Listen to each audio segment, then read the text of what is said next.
parce que je ne suis pas un héritier politique, ce ne sont pas les études, j'en ai fait très très peu, et le peu que j'ai fait, ça n'a pas été une réussite formidable. J'avais pas de gros moyens, j'avais pas de parrain politique, mais souvent en politique, vous réussissez parce que vous avez des chapeaux à plumes, des grands barons qui vous cèdent la place, qui vous accompagnent. Bon, ça n'a pas du tout été le cas, ça a même plutôt été l'inverse en réalité. J'arrivais dans un environnement qui était assez hostile en réalité dans le département.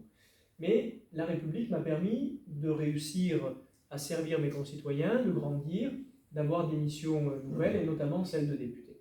Et si je le dis, c'est parce que, au fond, la manière dont j'ai voulu exercer ce mandat de député durant 5 ans, elle ressemble à ce parcours-là. Lorsque je suis arrivé à l'Assemblée nationale, je me suis fait plusieurs promesses. La première a été de représenter tous les Lotois, sans exception. Et ça, je l'avais appris notamment de ma mission de maire. Lorsque vous devenez maire, lorsque vous êtes élu municipal, votre mission, ce n'est pas de représenter seulement ceux qui ont voté pour vous. Ce n'est pas de représenter seulement ceux qui ont vos idées, qui vous sont acquis. C'est aussi de représenter l'ensemble de vos concitoyens. Et moi, j'avais vécu dans ce département parfois un peu sectaire, de députés qui étaient des députés seulement d'un camp politique. Non, quand vous devenez député, vous appartenez à une famille politique, mais vous devez de représenter l'ensemble de vos concitoyens. Et c'est vraiment la discipline que je me suis fixée dès que j'ai été élu député. Comment ça s'est concrétisé? D'abord, j'ai dit aux Lotoises et aux Lotois, je suis votre député et donc mon bureau vous est ouvert. Ça paraît être un détail, mais ça faisait quand même quelques années que ce n'était pas le cas.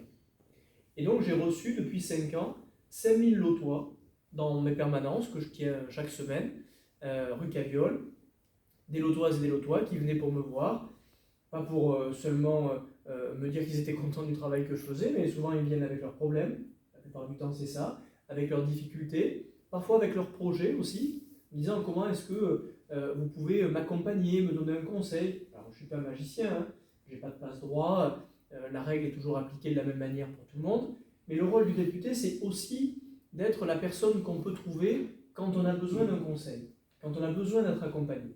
Et je peux vous assurer que depuis 5 ans, plus ça va, plus je reçois des Lotoises et des Lotois qui sont dans des situations de difficulté et nous répondons à chaque loto. Chacun des rendez-vous que j'ai est suivi d'un résultat, d'une réponse. Quand je ne peux pas, je le dis aussi. Mais en tous les cas, je n'abandonne pas mes concitoyens parce que c'est mon premier boulot de député. Et j'insiste sur ce point parce que vous entendrez parfois que le rôle du député, c'est seulement un rôle national. Mais moi, je ne crois pas. Le rôle d'un député, c'est non seulement un rôle national, évidemment, je vous en parlerai après, et ça a été l'engagement que j'ai eu durant 5 ans à l'Assemblée nationale, et c'est aussi un rôle de relais local. Si on n'est pas là pour défendre nos concitoyens, alors qui le fera? Et le rôle du député, qui plus est dans un département rural comme le Lot, c'est aussi d'être ce porte-parole de ceux qui n'ont pas forcément la possibilité de s'exprimer. Lorsque vous êtes un citoyen, c'est pas toujours simple de faire entendre votre parole. C'est pas toujours simple d'alerter sur un problème en disant, écoutez, voilà, ça arrive souvent qu'on vienne nous voir en me disant, monsieur le député, j'ai besoin de rien, mais je voudrais juste vous raconter ce que j'ai vécu. Et puis vous dire que ça, il faut le mener à l'Assemblée nationale. Il faut combattre ça. Il faut mener des réformes qui permettent d'améliorer telle ou telle situation. Enfin, être le député de tous les Lotois, et c'est le slogan qu'on a retenu pour cette campagne, ça voulait dire aussi travailler avec les élus de tous bords. Dans le département du Lot, il y a des élus de droite, il y a des élus de gauche, il y a des élus qui sont sans étiquette, qui n'ont pas d'appartenance politique. J'ai travaillé avec tout le monde. Et c'est vrai que parfois, les élus, lorsqu'ils m'ont vu arriver en 2017, certains se sont dit, oulala, lui on connaît ses idées politiques et donc il ne servira que ses amis politiques. Et progressivement, depuis 5 ans, beaucoup d'élus vous le diront dans ce département, quelle que soit leur conviction politique, quand ils ont eu besoin de leurs députés, ils l'ont toujours trouvé. Et nous avons mené, avec des élus de bords différents, des combats communs, pas très loin d'ici, lorsqu'il s'est agi de mener la bataille pour le groupe Cahors, pour la MAEC. Bataille difficile, qui n'est pas du tout terminée. Et on y est encore probablement en plein. Et cette bataille, le rôle du député a été de la mener avec la plus grande détermination, et je l'ai fait, y compris quand on me disait qu'il n'y avait pas d'inquiétude à avoir, et que j'étais certain qu'il y avait des inquiétudes. Je l'ai fait avec des élus de tous bords. Je l'ai fait avec des syndicalistes de tous bords.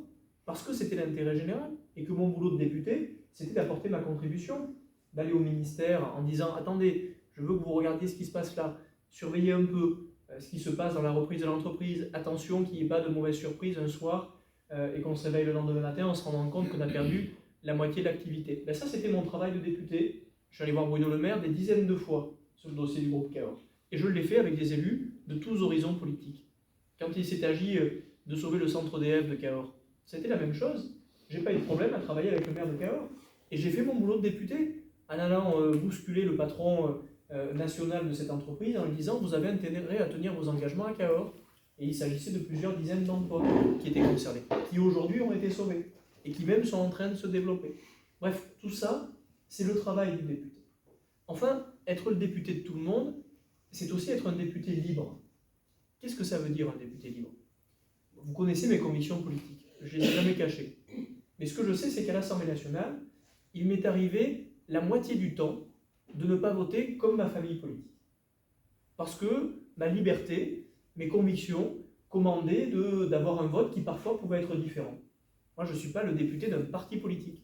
J'ai mes convictions, je les défends. Je pense d'ailleurs que dans la période qu'on connaît, c'est pas plus mal d'avoir des convictions. Parfois, ça fait du bien. Et je pense même que c'est une question d'honnêteté. Moi, je n'ai jamais joué la girouette. Et je n'aime pas ceux qui jouent les girouettes. Parce que je pense que ce n'est pas la bonne respecter les citoyens. Dans mon parcours politique, j'ai beaucoup respecté des élus qui étaient très à gauche. Je ne les ai pas respectés pour leurs convictions. Je les ai respectés pour la fidélité en leurs convictions. Je n'étais pas d'accord avec eux. Mais par contre, je les ai vus rester fidèles, rester droits. Pas jouer la godille. Pas en fonction des opportunités, aller d'un côté ou de l'autre. Et ça a toujours été ma manière de faire. Rester fidèle et droit, parce que c'était pour moi le devoir que j'avais envers mes concitoyens. Mais être libre, ça voulait donc dire ne pas recevoir de consignes de vote des uns et des autres. Mais ça voulait dire aussi garder une certaine liberté au sein de l'Assemblée nationale. Je vous parlerai des combats que j'ai voulu mener durant 5 ans et que je souhaite continuer à mener pendant 5 ans encore. Et bien souvent, ça m'est arrivé de tenir tête au gouvernement, de dire non, écoutez, là je ne suis pas d'accord. Je ne suis pas d'accord et je vais vous dire pourquoi. Et je vais mener la bataille pour faire en sorte que les convictions auxquelles je crois soient des convictions absolument fermes et absolument déterminées, et qu'elles apportent à la démocratie. Parce qu'une Assemblée nationale, ça ne sert pas si vous avez des femmes et des hommes qui lèvent la main et qui baissent la main. Ça ne sert pas si tout le monde est obéissant au doigt et à l'œil. Une démocratie, une Assemblée nationale, c'est un lieu dans lequel chacun est capable de s'exprimer, avec une vraie liberté d'opinion, de ton. Ça m'est arrivé de temps en temps de dire un peu fermement ce que je pensais. Je ne crois pas l'avoir fait de manière désagréable, je l'ai fait parce que c'était mon devoir. Et je l'ai fait aussi parce que je considérais que ceux à qui j'avais à rendre des comptes, c'était les Lotoises et les Lotois.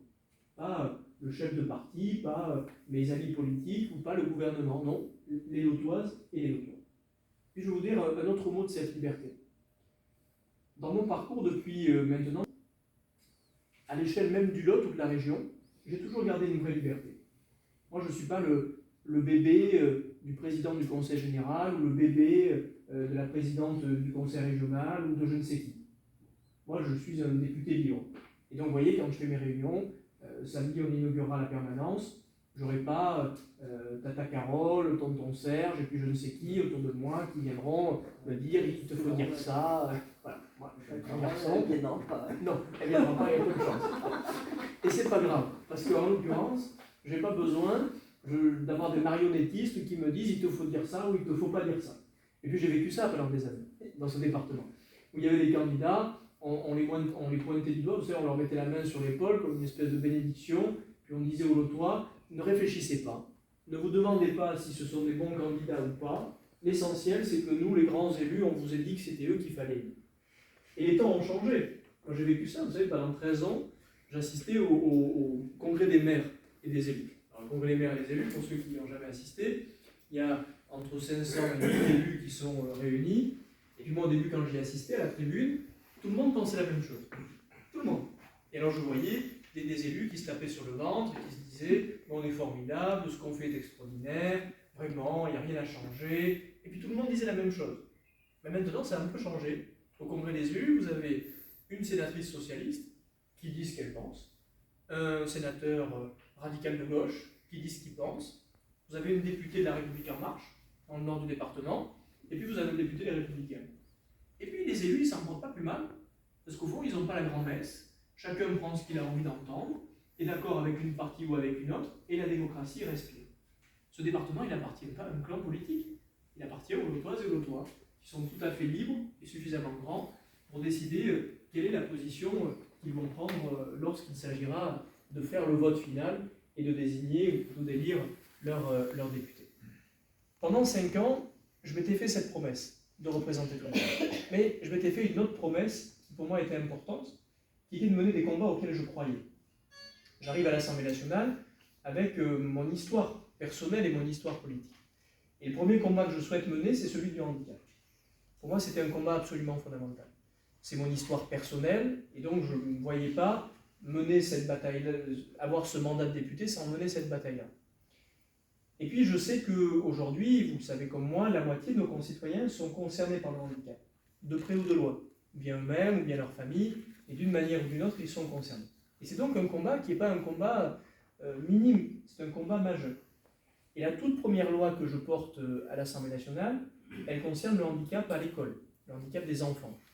Parce que lorsque j'étais maire, j'avais vécu la difficulté que nous avions souvent, y compris les enseignants, à accueillir des enfants en situation de handicap. Chacun fait le maximum, mais c'est souvent très difficile. Et puis on a des situations qui sont des situations extrêmement douloureuses, on n'arrive pas à accueillir les enfants, et pour moi c'était inacceptable. Et la toute première proposition de loi que je porte, un an après être arrivé à l'Assemblée, elle concerne l'amélioration du statut des accompagnantes, souvent plus des femmes que des hommes, qu'on appelle des AESH aujourd'hui, qui accompagnent les enfants en situation de handicap à l'école. L'idée, c'était de leur créer un vrai statut, avec un vrai salaire, ce qui n'est pas le cas aujourd'hui, avec une vraie formation, ce qui n'est pas le cas aujourd'hui, ou difficilement, et avec des vraies conditions de travail, pour que ce ne soit pas des emplois précaires, au lance-pierre, alors qu'elles ont une mission essentielle.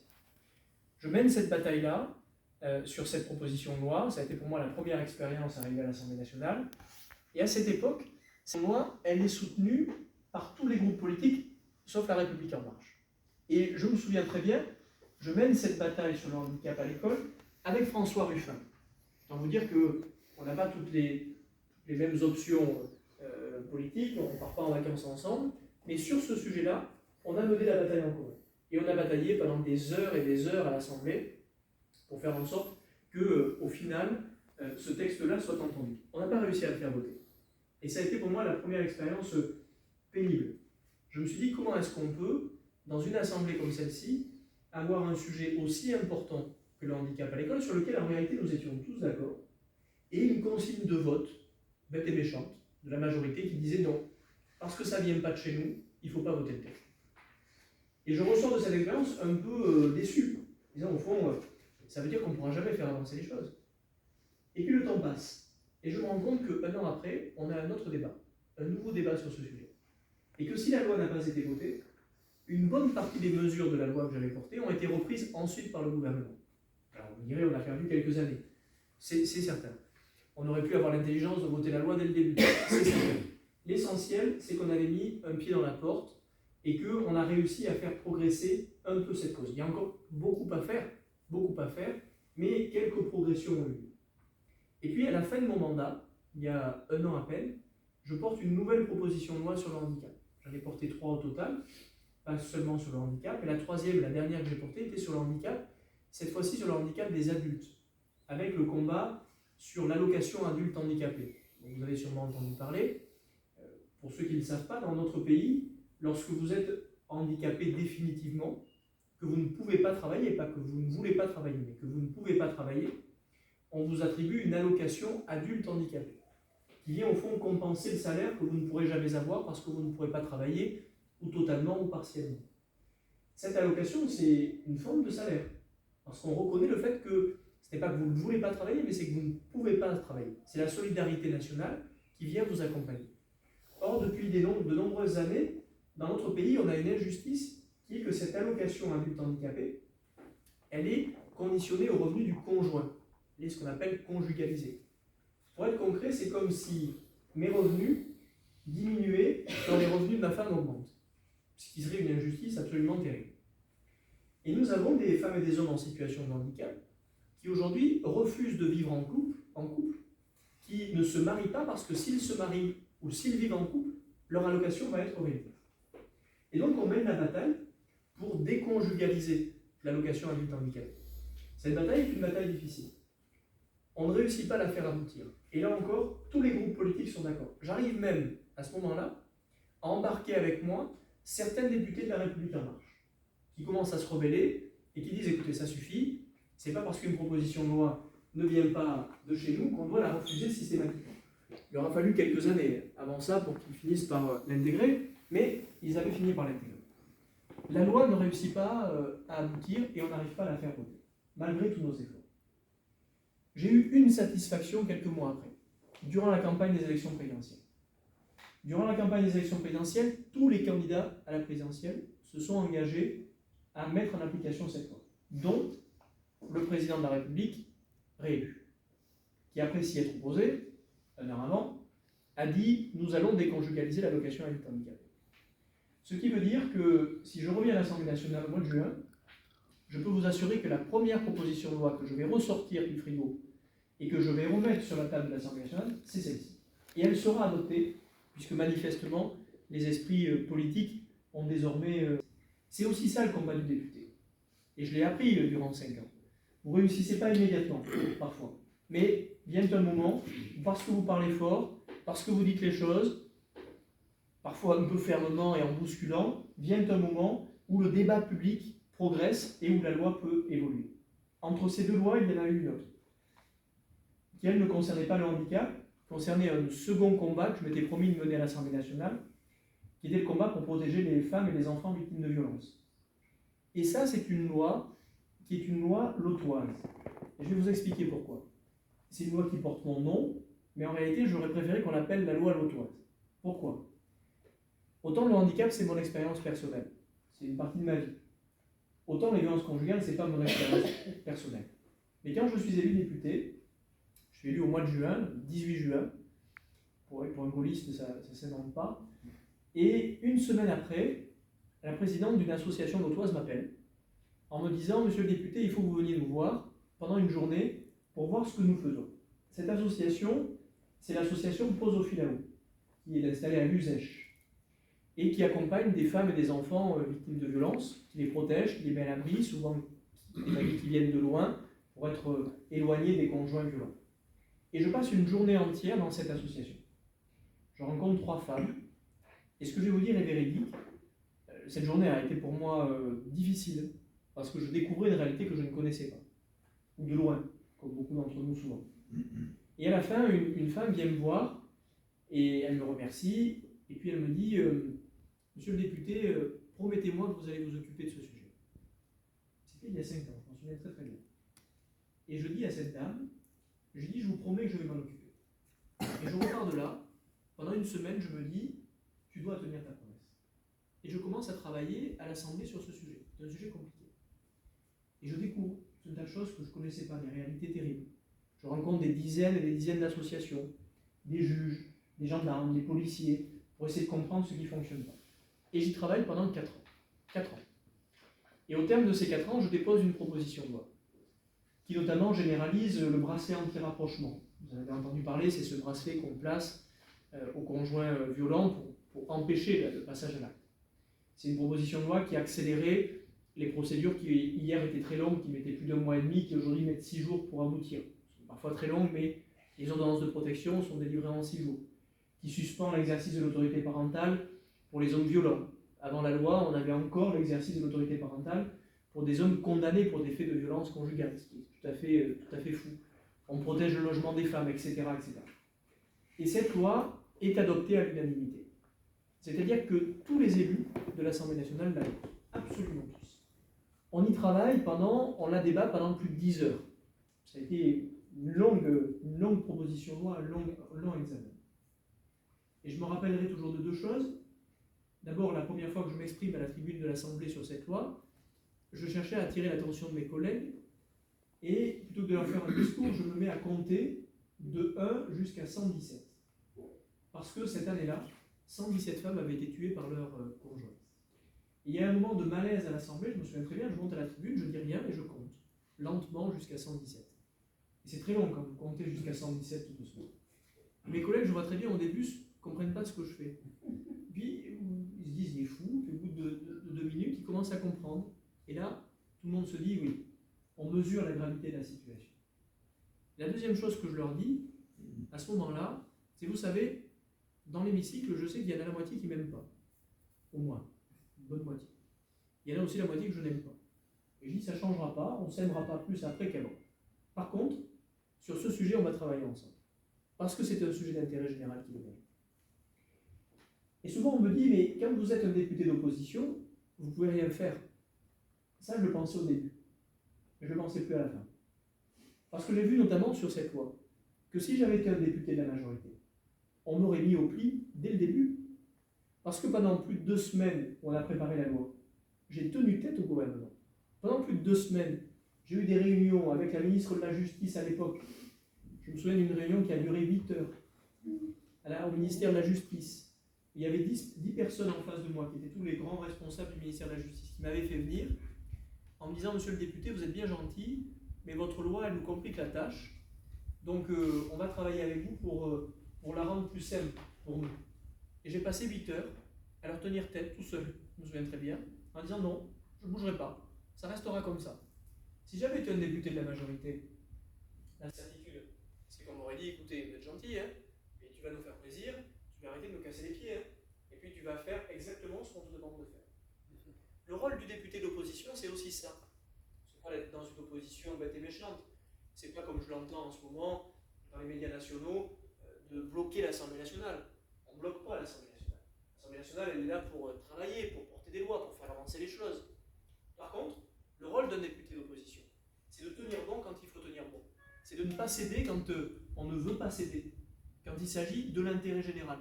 Et de tenir tête parfois au gouvernement. Cette proposition de loi, elle a, je le sais aujourd'hui, sauvé la vie de quelques centaines de femmes dans notre pays. Et ça a été une évolution absolument majeure.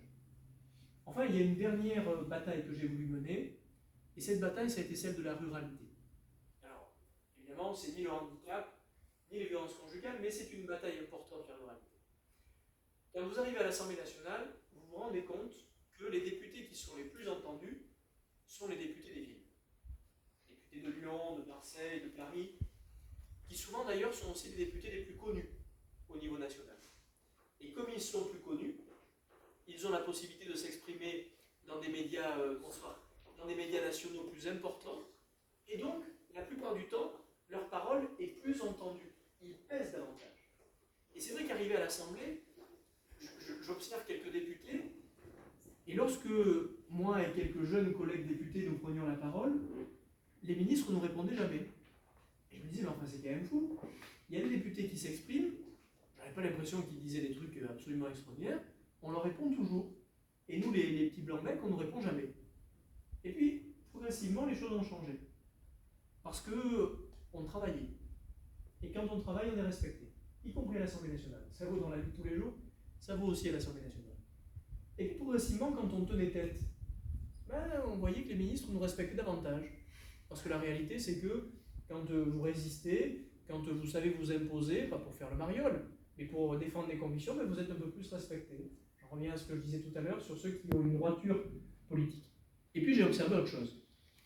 Au fur et à mesure que j'avais accès, parfois à des médias plus nationaux, qui me permettaient de m'exprimer, de dire ce que j'avais à dire dans une émission de télé, de radio, ou je ne sais où, les choses progressivement ont changé.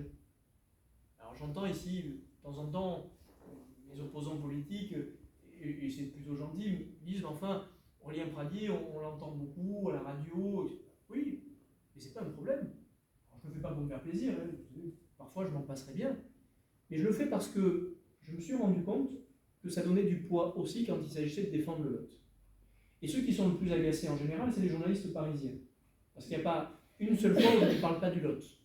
Quelques semaines, le journaliste me disait, mais enfin, c'était très bien, mais vous nous avez parlé 10 fois du Lot. Hein. Maintenant, on sait où est le Lot. Et quand il s'agit de défendre des dossiers lotois, ça pèse davantage.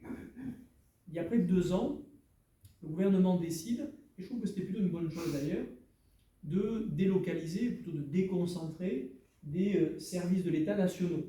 Ça valait pour la Direction générale des finances publiques et pour les gendarmes. Et à ce moment-là, j'ai eu une réunion avec Gérald Darmanin, qui au début était ministre du Budget et ensuite ministre de l'Intérieur. Avec Gérald Darmanin, on s'est beaucoup combattu. On a été copains à un moment, mais on s'est beaucoup combattu quand il a changé d'orientation politique. Et puis on a un repas, une réunion plutôt, et je lui dis, il ne faut pas oublier le Lot, sur la gendarmerie et sur les finances publiques. Je lui dis, on a tous les arguments à Cahors pour accueillir ces fonctionnaires en plus. Il aurait pu se dire, Pradi, il n'est pas avec moi, je vais le saquer, et le Lot n'aura rien. Eh bien, il se trouve que le Lot a eu la Direction générale des finances publiques avec de nouveaux fonctionnaires et les équipes de gendarmerie nationale. Comme quoi, de temps en temps, avoir un député qui tient tête, c'est plus efficace qu'avoir un député copain. À Figeac, ils ont eu ni l'un ni l'autre. Et d'ailleurs, je sais comment ça se passe.